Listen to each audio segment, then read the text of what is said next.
It's been consolidation all week, Peter. Yeah, what's going Just on? consolidation all week.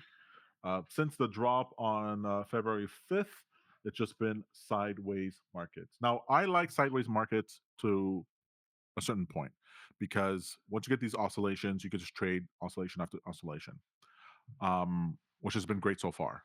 Let me just pull up the chart.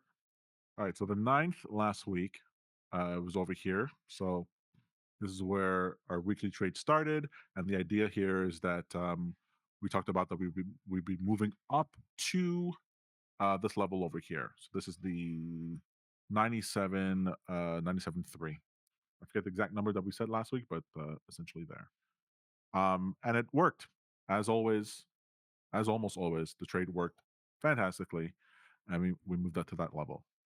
After that, do you remember, Peter? I was saying there's actually no level at the top over here that's calling us. We Mhm. just have this level down here at 88, 88 and then 74. And so we have this the weird scenario where there's nothing to call the price up.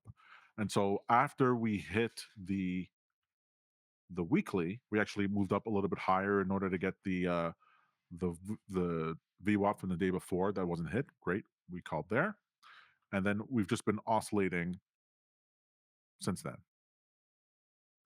So this was a good trade from the whenever I'm hitting the weekly trend from so this weekly price from below. I always take a short anyway, just in case we reverse down. So the trade was from here to over here. This was the target level. Let me just zoom in. So if we just replay from over here, you'll see that once we moved up to the weekly high,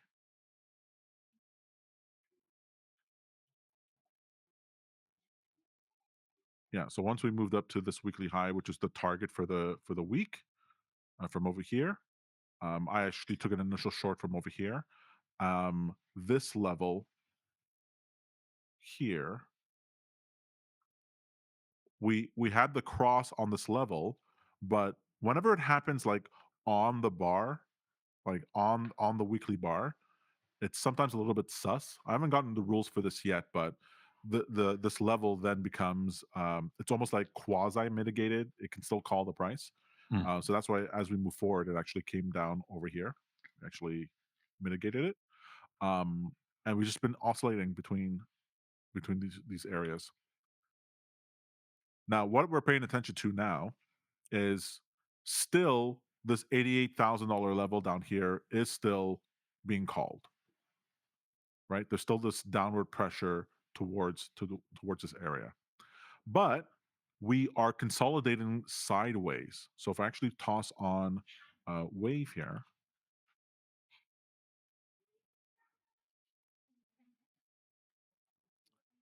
let's toss on wave.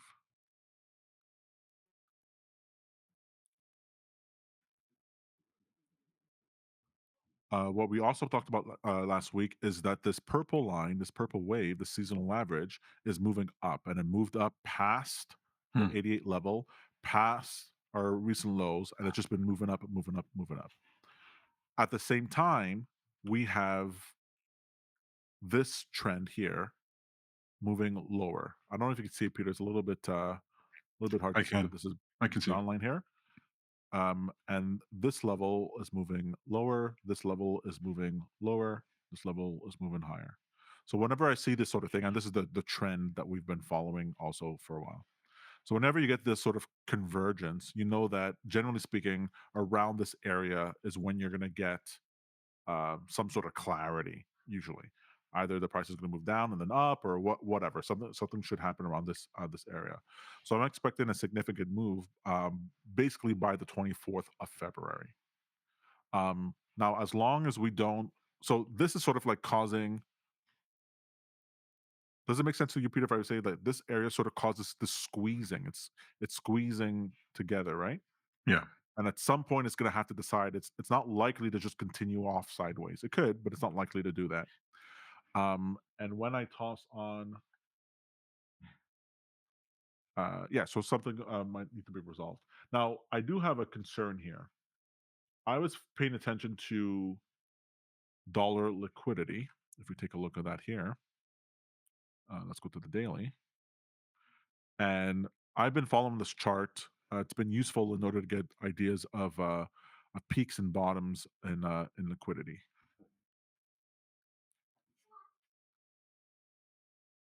So I was expecting a move up to happen basically by now.